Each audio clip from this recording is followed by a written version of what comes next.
Bueno, ¿cómo hacemos entonces? ¿Arrancamos? Me cambió la cámara. Me cambió la forma de empezar la entrevista, me cambió todo. Pásame el mate, Pablo. Te iba a cambiar el nombre del programa. ¿Tenés un nombre alternativo o no? No, pero... Bueno, ¿ya te ves mejor ahí? Sí, ya me veo mejor, ¿Me me siento más mejor? cómodo. Me gusta que estemos los dos de negro, porque ya hacemos como si somos Sí. como adolescentes que se ponen de acuerdo cómo van a ir. Tengo una foto con mi hermano hecha por un fotógrafo que tenemos una remera igual, así, bastante buena. Somos como hermanos. Está muy bien. Sos un poco más delgado que yo, me da envidia eso. Tengo menos bíceps que vos también.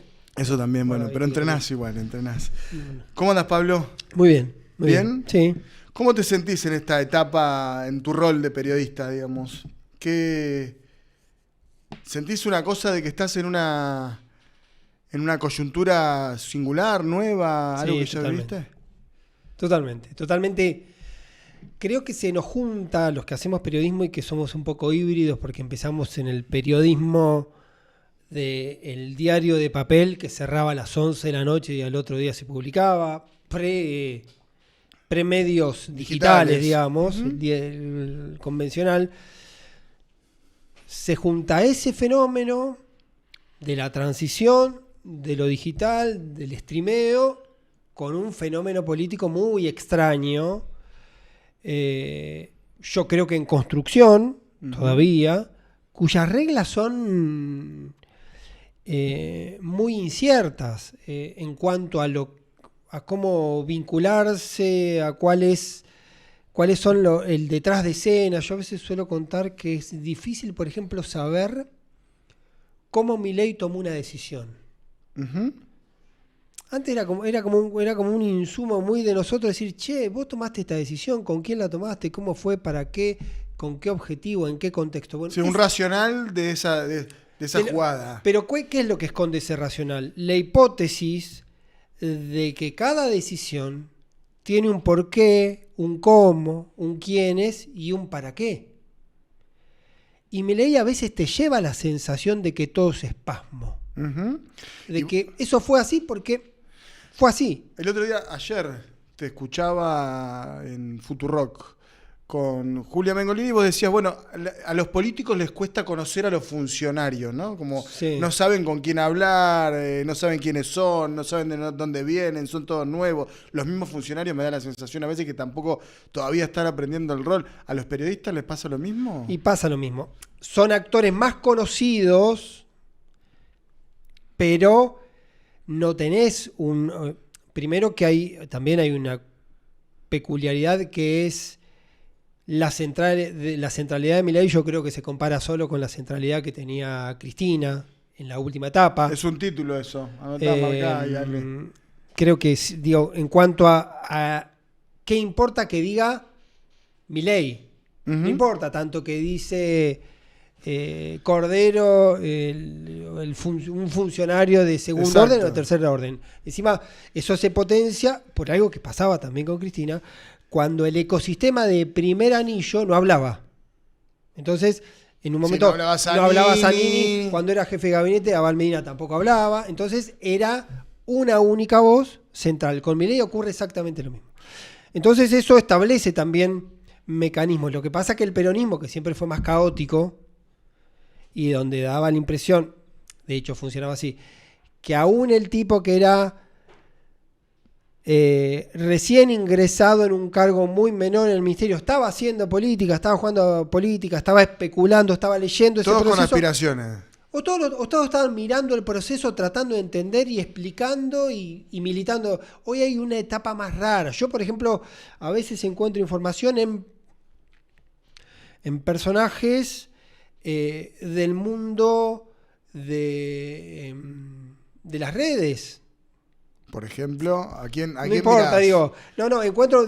puedo sacar información de tipos que están en el ecosistema de las redes de Milei. Sí, el dispositivo de Twitter. Claro, más que de... un funcionario. Claro, que de pose. Exacto. Bueno, a Pose no se le conoce la voz, por ejemplo. Habla con gente muy acotada, pero ocurre algo. Estoy como contando la trampa del sistema. Está bien eso, para eso estamos acá. No, porque es el periodismo muchas veces se construye con la primera voz, con la segunda voz, con la tercera voz, con el que sabe que estuvo con tal y dijo. Después vos tenés toda la tarea de construir, digamos, la veracidad o la verosimilitud o la certeza de ese hecho, de esa información. Y esto es muy raro en ese aspecto, porque a su vez Milei habla mucho, habla solo de lo que quiere, Solo. en el 95% de los casos, por eso Solo. es atípico que hable con Chiche Helblum o con la BBC. Sí. Que Las lo dos mejores sacan, notas de... claro, que lo sacan un poco de su... Y después tiene una característica, que él tiene un par de canales a los cuales nutre de información. Pero en general nutre de información del momento, no nutre de información estratégica. Estructural. Nutre de información del momento. Dice, hubo problemas con los salarios, Majul sabe te que iba lo va a decir, sacar exacto. a Yacine del Ministerio de Trabajo. Pero no hay una decisión estructural. Tenés que adivinar porque o no la Pero hay. hay estrategia, porque Bueno, eso es más loco, ¿no? Ahí, Bueno, entonces vamos a esa. esa es la pregunta. Vamos. Te lo pregunto a vos también, digo. No. ¿Hay estrategia en la conducta que tiene el gobierno de Milei respecto a la relación con China? ¿O es toda una serie de dogmatismos, antojos, voluntades y errores? No, a mí me da la sensación de que esa alquimia todavía no está definida. Es decir, le estamos poniendo un poquito de cada cosa, ¿no? A ver, si fuera puro dogmatismo, hay muchas de las medidas que toma el gobierno que no tienen que ver con lo ideológico, digamos, ¿no? Digo, Sí. Impuestos, por decirte una cosa. Bueno, pero ahí está jugando a otro plano. Imagínate vos que con China, también que tiene sus particularidades, el gobierno chino, pero una serie de errores muy menores, casi infantiles en algunos aspectos, que es reunirse sin sentido con la, Sí, Taiwán. con la representante comercial de Taiwán, que no es ni siquiera diplomática, nada en la Argentina, te genera un conflicto con alguien que no solo tenés un montón de negocios, sino que le tenés que devolver 5.000 millones Sí. de un swap. Digo, la dimensión de los hechos es insólita. Bueno, vos algo decías, no sé si lo dijimos al aire o no, respecto de la priorización de los temas, de la jerarquización de las cosas, de qué es más importante, qué es menos importante. A mí me da la sensación que todavía, y es parte de lo que te quiero preguntar, es, ¿cómo lo ves a Milei? En el sentido, ¿viste cuando lo ves bien, lo ves mal, lo ves fuerte? ¿Cómo lo ves? Yo lo veo sumamente intuitivo y con mucha capacidad para percibir el momento histórico. Yo creo que él encontró un lugar, tiene siempre... Yo creo que tiene dos componentes. Un componente importante que es lo místico, el Sí. predestino. Sí. Y el predestino te lleva a otro lugar, Sí. que es un poco kamikaze, que no te importa lo que pase, Exacto. porque es lo que tenés que hacer. Exacto. Hay una... Eso es una fuerza interior que... Absoluta. Porque además es lo que le transmite Bueno. a los que están enfrente, a los propios le transmite épica y a los de enfrente le transmite pánico. Olvídate, pero si nosotros estamos... A ver, nosotros tenemos un sentimiento de sometimiento total. Total. Bueno, Total. Hablamos de Menem. Si vos decís, no, che, qué sé yo, a este pibe que no tiene experiencia, le falta. Ahora, el loco es implacable. Claro. O sea, la conducción de la Cámara de Diputados, para nosotros, nos desayunamos con las cosas. claro. Bueno, Vamos, llegás a una comisión, te la ponen acá, te la ponen allá. preguntarle a Sago, preguntarle a la comisión de DNU, preguntarle a los que le sacaron los despachos y los autos como una especie de sanción interna. Digo, hay un montón de cuestiones de ese tipo. ¿Viste? Pero hay una cosa... Cuando me dicen cuando me dicen que la ajusta con la casta, yo me siento ajustado. Literal. De verdad te digo. Porque, Claro. o sea, primero que te sacan los amenities propios de cosas, bueno, está bien, hay algo simbólico ahí. Te planchan los sueldos. Hoy nos fueron a buscar al aeropuerto, 4 diputados en un auto nos subieron. Claro, claro. ¿Entendés? 4 diputados en un auto. Si traemos la valija no entrábamos. Claro. ¿Entendés? Bueno, la reunión que tiene Milei en la Quinta de Olivos con Alberto, aquella reunión que parecía que no iba a ser y que termina siendo, hay 4 personas en esa reunión. Alberto Fernández, Olmos, Pose, que se la pasó anotando, ni habló, y Milei. Y en un momento, ya avanzada la reunión, Olmos, más Olmos que Alberto, le empieza a decir, pero escuchame, las cosas que vos querés hacer requieren, ¿viste? Política. No, requieren, Ok. ¿viste? Vos para hacer eso está bien lo que vos querés hacer, pero eso es un quilombo, tenés que hacer esto. Y en un momento Milei ya medio como pasado de no me explique las cosas, dice, si yo tomo las decisiones y eso implica que salgo a la calle y me cagan a piedrazo, lo voy a hacer porque es lo que tengo que hacer. Exacto. Entonces, eso es una potencia desde el punto de vista político fenomenal. Insisto, la épica para los propios y el pánico para los de enfrente, porque vos estás enfrentándote a un kamikaze que no le importa la muerte. Exacto. Entonces, O sea, ¿cómo te sientas a negociar? Un tipo, no sé, imagínate un tipo de la CGT que está acostumbrado y dice, che, le avisamos con 1 mes y medio de anticipación que vamos a hacer un paro. Y no viene. no viene. llama. Exacto, no levanta el teléfono, no llama. Es así. Bueno, sí, yo, o lo que uno ve en este proceso, porque también en el mismo sentido uno advierte que ha ido haciendo concesiones, muchas concesiones, ¿sí? Sí. Estructurales, numéricas, de porcentajes, la ley era una, terminó siendo otra, Sí. las decisiones, los vínculos. Sí, negoció. Sí. Es falso que no negoció. Negoció, ahora sigue negociando en sus términos y ahora logra algo que para mí es políticamente magistral, para entenderlo, digo, porque me parece que el gran tema es entender el fenómeno Milei, Uh-huh. es que termina consiguiendo acuerdos y votos a partir de promesas futuras. Terrenos en la luna. Está vendiendo buzones que todavía no construyó en ese punto. Yo lo repito porque me parece que es para poner una dimensión, porque es lo que ocurre con Misiones. Sí. Con Misiones va Lule Menem con Francos a reunirse con Rovira, que no es el gobernador. Está bien. Que, digamos, pero convengamos que es un sistema que funciona así. no, Todo el mundo lo pero sabe. ¿sabes por qué lo digo Rovira? Porque es la casta, porque es un tipo que hace 20 años controla Misiones. Digo, en ese sentido, van a negociar con Rovira, que es el emblema, no lo digo negativamente, lo digo como un tipo Sí, la de la corporación negociación. política. El tipo logró sostenerse por encima de las instituciones. De la negociación, es el emblema de la negociación, es el jefe de la provincia. Sí. Y arreglan con él Obra pública. obra pública futura y cierta autonomía política también futura. Entonces es una situación de que está negociando en sus términos de alguna manera. El otro día, en la entrevista que le hace Iván a Alberto, en un momento Iván, con ingenuidad, naturalmente, le dice, yo tengo fascinación por Milei. Alberto ¿cómo fascinación? Yo le tengo miedo, no sé qué dice, algo así. ¿Vos tenés fascinación por Milei? ¿Te parece un personaje fascinante? A mí me parece un personaje muy atractivo para interpretarlo, decodificarlo, entenderlo, saber por qué existe un Milei y hacia dónde o cómo deriva un Milei. No sé si la palabra es fascinación. No, la fascinación tiene algo de digo, que te deja a los que nos medio gusta, quieto, como los que nos gusta la política, nos gustan los personajes muchas veces indistintamente de su orientación ideológica. de su orientación o de su propia historia o del lugar. Uno puede hablar con tipos con los que no coincide en absoluto y tener una conversación Sí. desde ese lugar, porque hay cierto ejercicio. Yo por ahí, porque tengo todavía ciertos protocolos un poco decimonónicos en eso, de que quiero escuchar a ver qué piensa el otro y cómo piensa y entenderlo por más que no coincida. Y en general también trato de no convencerlo, digo, porque no es mi tarea No es tu convencer. rol. Digo, No es yo tu si estoy rol. hablando con un tipo quiero saber qué piensa él. Sí, no. más en un rol de la política, eso en todo No. caso, ¿no? Yo tengo que escucharlo y preguntarle, interrogarle todo lo que puedo, pero no tengo que gastar ni un minuto en tratar de decirle vos estás equivocado en eso. Te pueden preguntar si vos estás seguro de eso, pero... Vos decís ahora, tenemos que entender a Milei, o lo estamos entendiendo.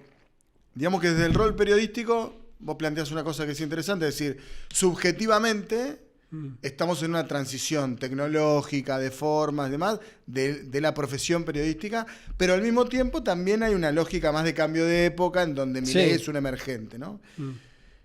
¿Vos crees que el sistema político, por decirlo, lo está entendiendo a Milei? Porque una cosa es cuando, digamos, desde el periodismo vos tenés una mirada un poquito más retirada, es decir, si bien no es objetiva, tenés una distancia analítica. El que hace política, ¿lo está entendiendo a Milei? ¿Lo entienden los radicales? Yo creo que hay una tentación de creer que Milei en un momento se va a dar cuenta de que la vida funciona de otra manera. como dicen, digamos, el ecosistema de la política. Bueno, esos Pichetto Monzó son los tipos que representan Claro. Y como diciendo, eso. Le explican, ¿no? Es Pichetto diciéndole a Menem, usted va a entender, ¿no? Yo creo que eso no va a ocurrir, digamos. Bueno. Creo que eso no va a ocurrir, un poco por la personalidad de Milei y un poco por su configuración.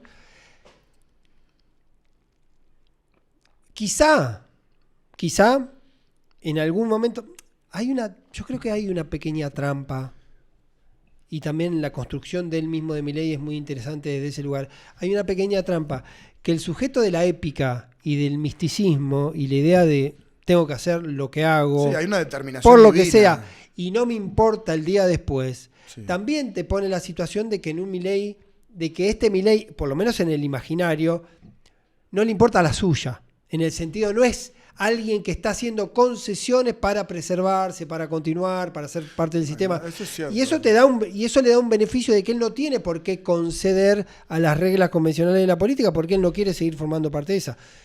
Es más, La de los perros, de irse al campo con los perros el otro día, te descoloca. pero digo, real o no, porque además yo creo que él también es inteligente en eso, digamos, en la conversación hacia ese proceso. Real o no, el tipo sienta esa idea también en el otro de que no está buscando eternizarse. Sí por momentos. No desde la política, ¿no? Por ahí desde lo trascendental un poco más. Bueno, lo que pasa que ahí sí, digo, a eso voy. Cuando él planifica una idea de cambio de época que va a llevar 30 años, 40 años, la tentación es decir, va a llegar el año 7 y va a decir, muchacho, esto es el garante que esto continúa, soy yo. Y te convertís en un Fidel Castro a la Argentina, en el sentido de la continuidad, que sos el garante de la expresión y la única variable de garantía de que eso continúe. Eso es lo que me gustó a mí en la entrevista que vos tuviste presente el otro día de invitado especial en El Fin de la Metáfora, del cual soy oyente histórico. Sí. Mando mensajitos, todo, paneleo, hago de todo. A mí eso es lo que me gustó de la entrevista con Martín Menem. Porque el tipo sale bien de la chicana de Iván, donde le plantea, che, pero no hablas de política de ahora, y el presidente dice que puede llegar a ser reelecto y lo demás. Y el tipo dice, nosotros venimos por un cambio cultural. Y Milei es nuestro faro. Sí, claro. Milei es ese horizonte. Entonces, él nos va a ir llevando, nos va a ir guiando. Todo esto, además, en un contexto donde, ¿no? Estamos en Pesaj, estaba terminando la Pascua judía, Moisés. Él se ve así.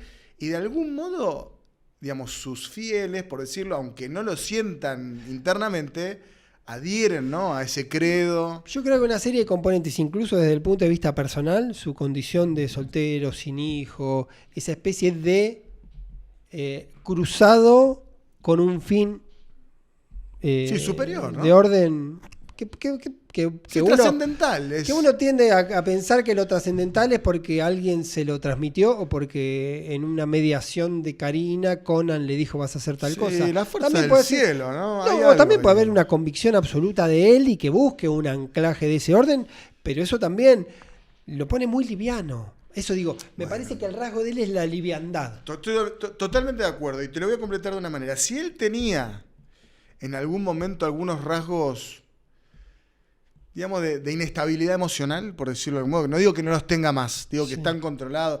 Pero yo pongo el ejemplo de el debate previo al balotaje, el segundo con Massa, donde Massa lo ridiculiza. Y daba la sensación de que el tipo estaba...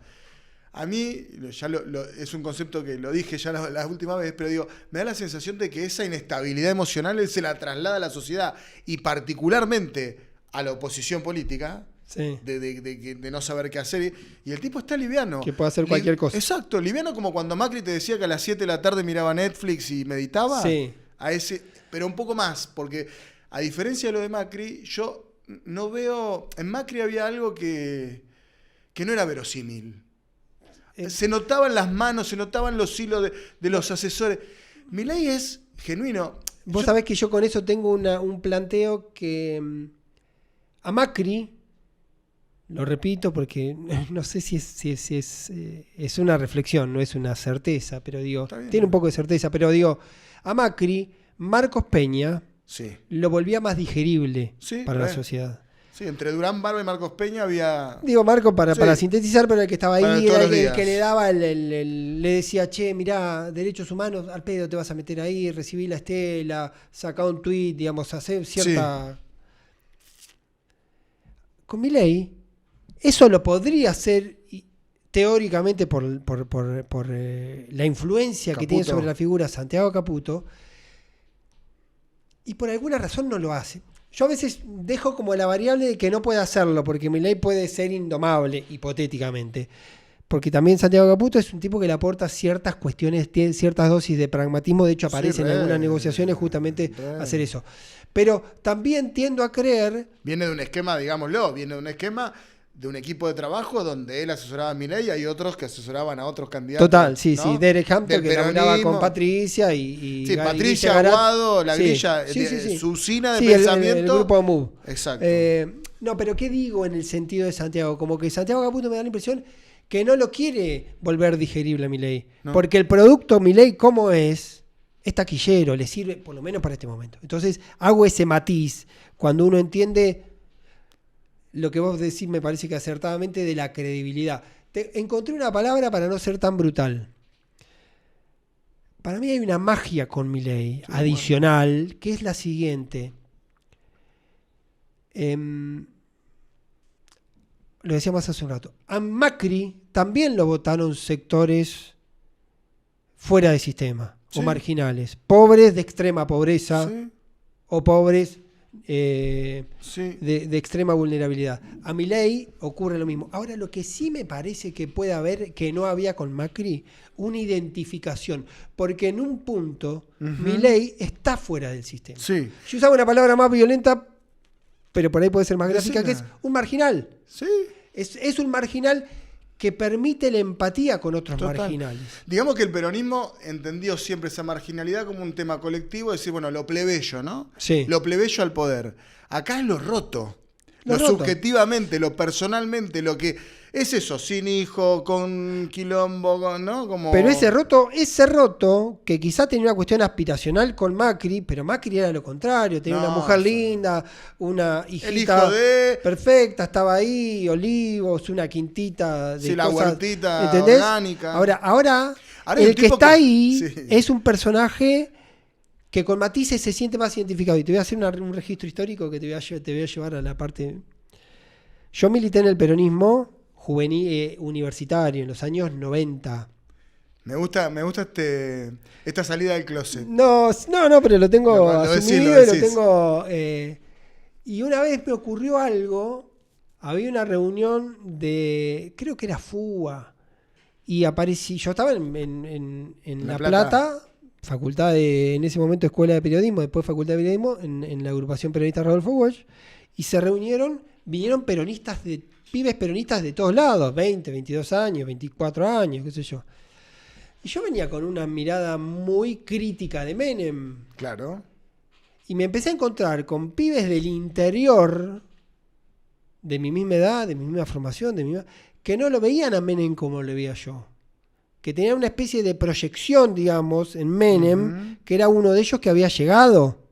Exacto. Uno del interior, un tipo plebeyo, había estado... Digamos, hay una historia de Menem que no es la de hegemónica, digamos, del AMBA, ¿no? Claro, entonces no era la mirada que yo tenía desde La Plata, diríamos hoy en esta discusión, más progre de lo que significaba Menem en el sentido cultural y demás.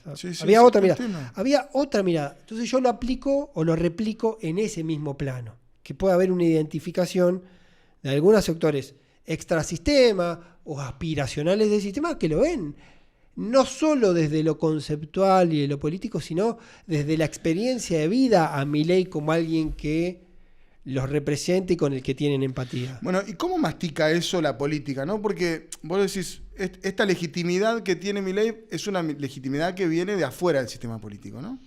Es decir, no de lo que quedó afuera en el sentido material estrictamente, sino de esta idea de otros manuales. Sí, otros manuales, algo con menos expectativa del futuro real, digamos, con algo de pesimismo. Yo soy de una generación, por ejemplo, que nos fue bien. Yo entré a la facultad en plena crisis del 2000 justamente, y rápidamente salimos, o sea, mis compañeros de la facultad fueron todos consiguieron laburo. Claro. sociales, UBA, ciencia política, funcionarios. Todos más o menos terminamos en el kirchnerismo, desde el progresismo hasta los dualdistas, que para ahí eran mala palabra, digamos, no eran menemistas, eran peronistas de Dualde, pero para nosotros Sí. había como algo así. Somos de una generación que hasta hoy más o menos venimos con el camino de que sí tenemos una dinámica social ascendente, digamos. Sí. ¿No? Me parece que hay otras generaciones que no. Ahora, el sistema político, ¿cómo lo digiere? El otro día, en el marco de la ley bases, en las discusiones, yo estoy en la última fila, entonces me toca estar en la fila, digamos, estoy cerca de Máximo Kirchner, entonces hay algo ahí que se junta ahí la gente a charlar un poquito de ese lado, la idea de que la derrota había sido política y no electoral, y que en el 2015 Sí. el peronismo había perdido con Macri, pero había sido una derrota electoral, no una derrota política. En el sentido de que no es que perdimos por las reglas, perdimos sistémicamente, perdimos culturalmente, perdimos porque no la vimos. Sí. Había una cosa. ¿Vos ves que la política está procesando algo de esa manera? ¿O insistís con esta idea de que le vamos a enseñar a Milei lo que es hacer? No, hay como una... Porque además la idea del fin de una etapa es la idea del fin de los que expresan esa etapa. Digamos, si los que expresan esa etapa no necesariamente son los que están en la primera fila, también puede ser el cambio de reglas, también es el cambio de los personajes, el cambio de los actores, y en muchos planos puede ser el cambio de los actores. Ok, hay que cambiar la melodía, hay que cambiar los intérpretes, Y hay que hacer covers. yo creo que es muy difícil melodía con nuevos intérpretes, nuevas melodías con viejos intérpretes. Yo creo que es como poco... Es como... Mejor si tocas un cover, pero con nuevos pibes. Yo creo que sí, que es como, digamos, iba a dar Vamos a hacer ejemplos. de beats, ¿no? No, ¿Qué sé iba a yo? hacer ejemplos odiosos, pero digo...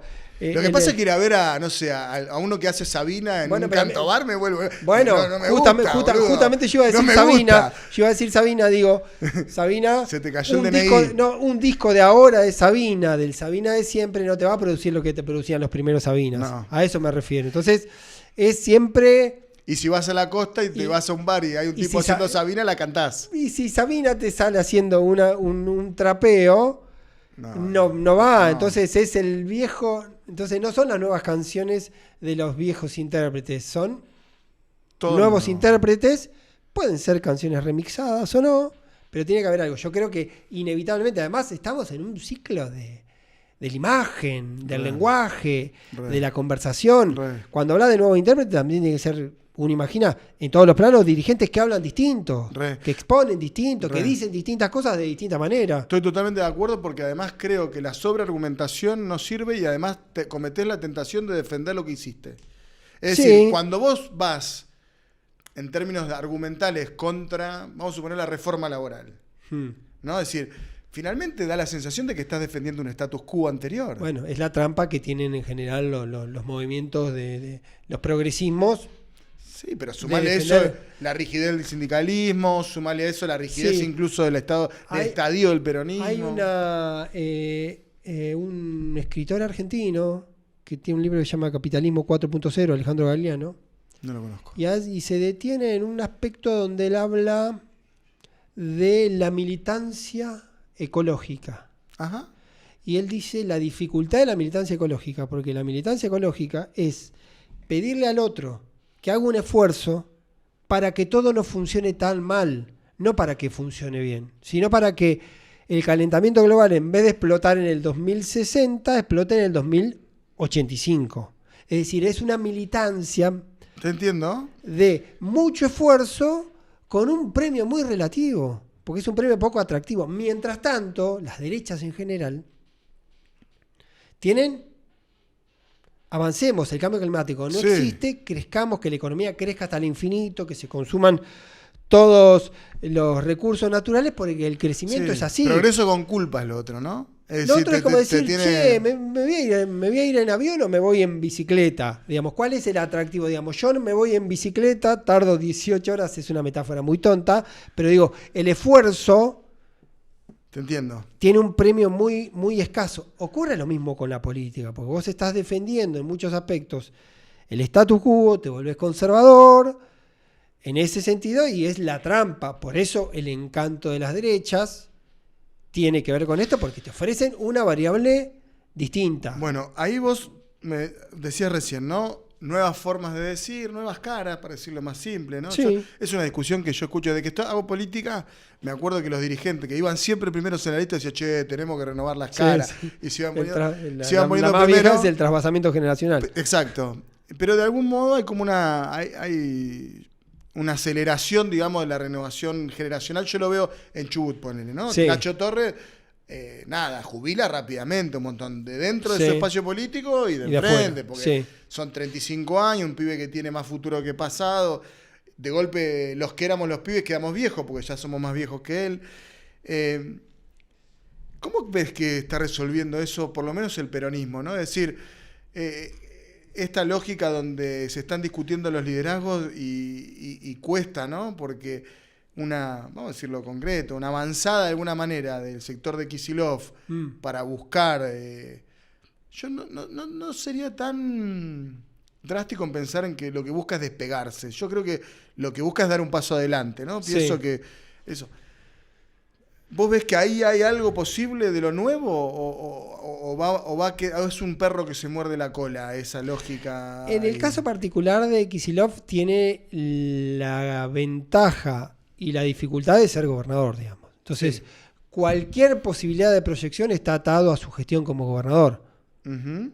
Es muy difícil imaginar otro escenario y por eso yo creo que en su cabeza el 97% del tiempo es ser gobernador y atravesar este tiempo, y el otro es darle lugar a los que le plantean razonablemente en su entorno, che, la discusión hay que empezarla a dar ahora porque esto lleva sus tiempos, hay cierta cuestión biológica y temporal de las discusiones políticas también. Hay una figura que Massa la suele decir a sus amigos, que es que en la política aplican las reglas de la física. Cuando hay un vacío, alguien lo llena. Y me parece que también está en ese fenómeno. Hubo una sensación de vacío, Sí. de parálisis, de tiempo, y aparecieron un montón. Y en ese montón es la reaparición de Cristina. Eso te iba a decir. Y la visibilidad o la ultra visibilidad de Moreno. Y Grabois con un foco distinto. Y yo creo que en ese forcejeo de Somos Nosotros también están los que lo empujan a Axel a decir: tenés que estar, tenés que formar parte. Sí, si no está, va a estar Moreno, si no va a estar Grabois, si no va a estar Cristina, ¿no? Sí, ese es el planteo. Creo que esa es. Y es una encerrona también. ¿Y vos decís que Massa eso lo ve con distancia? Te escuché decir. No, que Massa lo plantea así. en esos términos, como diciendo, cuando él administra los tiempos, cuando le piden, che, aparece. Lo piden los propios de él. Los propios, por eso, los propios se le dice: No hay nadie, o sea, los todavía propios... no, y cuando le explica, no, pero si vos no salís, aparecen, bueno, es la lógica esa, porque tiene que haber una voz. Bueno, de algún modo él llegó así a la candidatura. A pesar de que jugó, no, porque quiso ser ministro de Economía, qué sé yo, pero jugó muy al límite, 24 horas antes. Sí, yo creo que había como cierta... Vos decís que ya lo tenía. Yo creo que había cierta tenía cerrado con convicción Cristina. de que era por ahí. Y que él se hizo desear. ¿Cómo llega ahí? El contexto, el marco de que no haya un candidato de Alberto. Después, incluso, vos te acordás que el día ese, cuando se resuelve en el Senado, va a Grabois y se reúne con Cristina, y medio que estaba como esa idea de que Cristina le dice a Grabois: seguí como candidato para que haya para validar ese sistema. Había un contexto. Sí, que además Grabois dijo: no voy a ser candidato si es Guado. Claro. Me acuerdo. Y es Sí, nosotros estamos ahí buscando un nuestro proceso. lugar en Chubut. Claro, pero había un proceso ahí que me parece que no Te fue. voy a pasar la facturita que me dijiste que no iba a ser candidato. No te acordás, pero no importa. ¿Que no iba a ser candidato quién? Yo, que no iba a ser candidato. Pero no me importa, acuerdo, no te acordás. Pásame la factura, pero no me acuerdo. No pasa nada. Me acordé porque justo fue la anécdota, porque en ese momento yo me acuerdo que hablo con Guado por teléfono, y me dice: che, lo tuyo está seguro, pero lo mío no, me dice. Digo, ¿cómo que no? Y nada, porque en ese momento yo discutía con Arcioni la candidatura en Chubut, que era bastante difícil. Claro, porque estaba la negociación también de Sergio arriba. Exacto. Y era el pedido de Arcioni, aunque Arcioni estaba bastante prendido fuego. Pero volvamos al tema de esto que vemos nosotros en el peronismo. ¿Pasa también en otros espacios políticos? Es decir, o ya está, el PRO va con Macri, tiene Macri de líder, se fusiona ahí, digamos, con el gobierno de Milei. El espacio ese del medio que no se... Para mí la única explicación de Macri, presidente del PRO, es que es la única figura que puede doblar para la derecha o doblar para la izquierda. Es decir, doblar para un acuerdo doméstico, casi matrimonial con La Libertad Avanza, o doblar para un formato de conflicto, o de tensión, o de alejamiento. Es el único que puede preservar a su criatura. Digamos, nadie lo podría hacer en su nombre. Más cuando Patricia se entregó rápidamente. Y además porque con el PRO ocurre algo que cuando vos te pones a mirar qué quedó del PRO, en el sentido real, más allá de que vos digas, bueno, quedaron 3 gobernadores, porque está Frigerio, porque está Nacho. No veo ninguno que quiera ser empleado de Macri. Por eso mismo digo, entonces tiene que ser él. De hecho, tiene que reconciliarse con Santilli o emitir una especie de bula de perdón a Santilli, porque no tiene nadie para jugar en la provincia de Buenos Aires. Entonces eso demuestra la fragilidad y el deterioro. O sea, vos decís, Macri, presidente del PRO, tiene la posibilidad de por lo menos mantener esa mínima botonera que es ese espacio político. Sí, y para decir, me siento con Milei a negociar en inferioridad de condiciones, a pedirle 2 cositas, sí,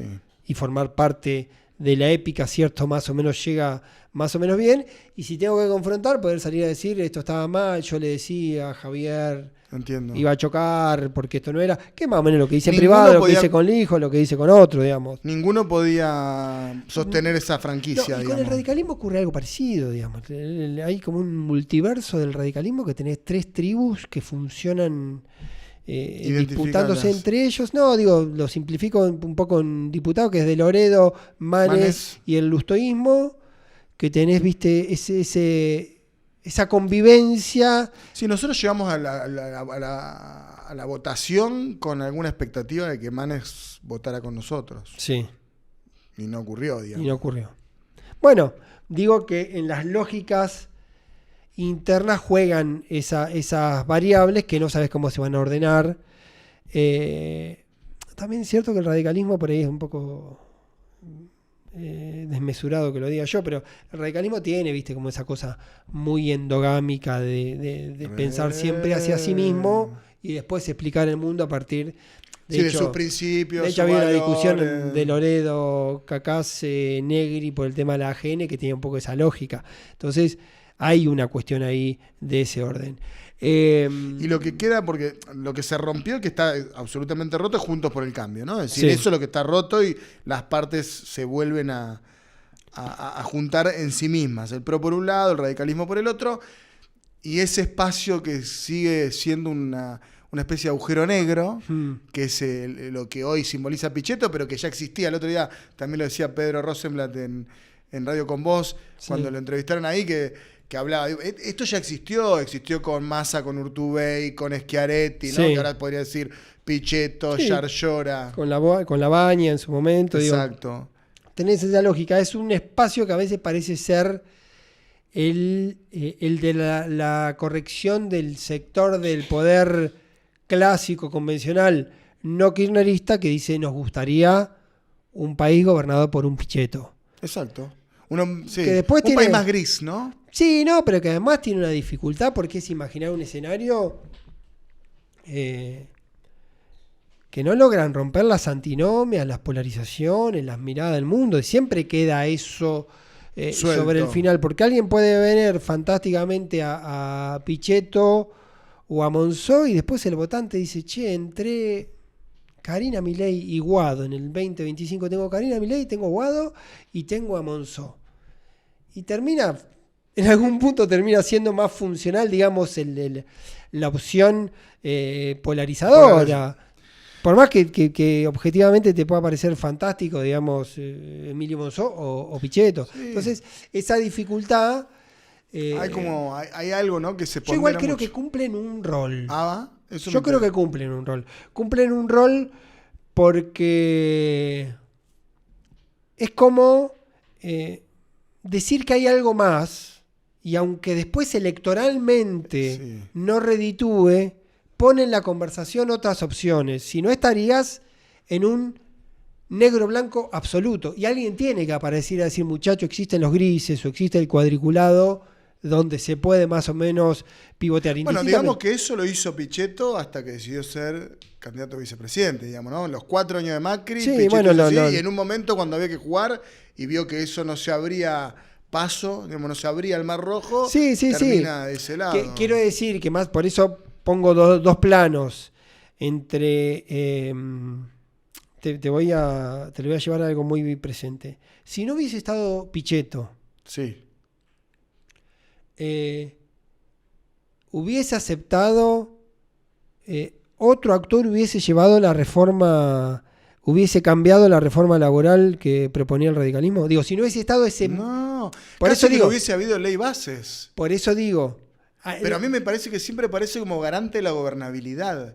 Y se para en ese lugar. No, bueno, pero eso también es como una especie de auto... Sí, es su relato. Es su relato, le da lugar. Y sí, lo que quiero decir es que hay como un plano. Estamos como dándole una centralidad a Pichetto desde ese lugar. Yo lo que quiero decir, que más allá de lo electoral, ese lugar cumple un rol y me parece que es un rol importante. Entiendo. ¿Sí? Después, mide 4, 8, 12 o nada, o termina candidato a vicepresidente de Macri, es otra cosa. Digo que en el mientras tanto ocurre un rol, porque es como Uruguay, es como un estado tapón. Sí, está bien, pero me da la sensación de que siempre es más para el lado del presidente que para el lado para el otro lado. Sí, ¿no? porque también ahí sí puede ser Massa, que haya cuando estaban un poco en ese lugar, terminó cerrando más del lado de terminó opositor a Macri y él terminó más oficialista. Bueno, yo ahora lo decía, cuando vos estás negociando la ley base con los gobernadores, vos sos un gobernador de una provincia que tenés un senador, 2 senadores, las propuestas son, por eso parece más probable la tentación, que el gobierno te diga, te voy a dar obra, no me voy a meter en tu provincia, tenés esto, y el otro dice, no, resistí. Venía a la trinchera con nosotros. Vos sos un tipo que tiene poder territorial y querés formar parte del ecosistema. La tentación es esta, es el camino más fácil, por más que después te formes parte de lo que permitió una ley que puede ser terrible, ¿o no? Pero digo, lo pienso desde ahí, en el mismo lugar, digo que siempre los medios terminan siendo funcionales a los oficialismos. Sí, comparto. Bueno, creo que cumplimos con la tarea hoy. No sé cómo estamos de tiempo, me dice que estamos recontrajugados, ya está. Pablo, gracias. Te leemos en Cenital, te escuchamos en Futurock y a la mañana, si tenemos tiempo, te vemos con Georgina Barbaroso en Telefe. Sí, muy interesante en Telefe, sí. Los viernes. Che, gracias por haber estado en otro grupo de WhatsApp. Te vamos a ir mandando cosas. Si aceptás la invitación, te vamos mandando cosas a tu teléfono. Muy lindo. Bueno, gracias, querido.